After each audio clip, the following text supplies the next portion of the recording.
Welcome back to my channel. I hope कि आप सब अच्छे होंगे। शुरू करते हैं आज की कहानी।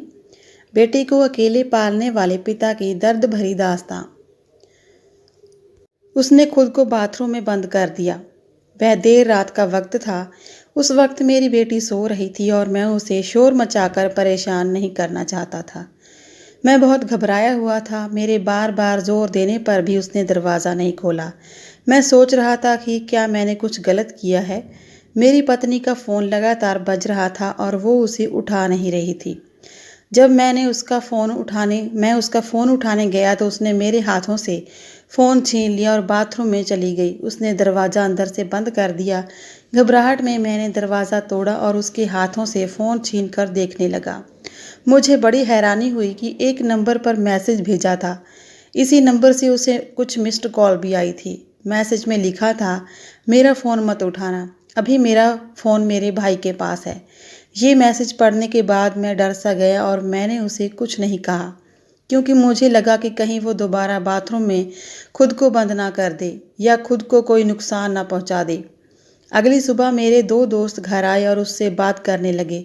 मेरी पत्नी इन दोनों दोस्तों को अच्छे से जानती थी, क्योंकि वे अक्सर हमारे झगड़े सुलझाने हमारे घर आते रहते थे। मेरे दोनों दोस्त मेरी पत्नी को समझा रहे थे कि वो मेरे साथ ही रहे, हमारे बच्चे के बारे में सोचे। उसके अलग हो जाने से हमारा परिवार ख़त्म हो जाएगा। लेकिन इस बार तो जैसे उसने अपना आखिरी फैसला कर ही लिया था। उसने साफ शब्दों में कहा कि अब उसके लिए यह ज़िंदगी जीना मुमकिन नहीं है। अगले दिन उसने घर छोड़ दिया, लेकिन इस बार वो हमारी बेटी को साथ लेकर नहीं गई। उसने मुझे और बेटी दोनों को छोड़ दिया। मैं भीतर से टूट गया था, बेहद अकेला महसूस कर रहा था। लेकिन कहीं ना कहीं यह सुकून भी था कि कम से कम मेरी 3 साल की बेटी तो मेरे पास है। हम दोनों की लव मैरिज हुई थी और शादी करने के लिए हमें अपने अपने परिवारों से काफ़ी झगड़ना पड़ा था।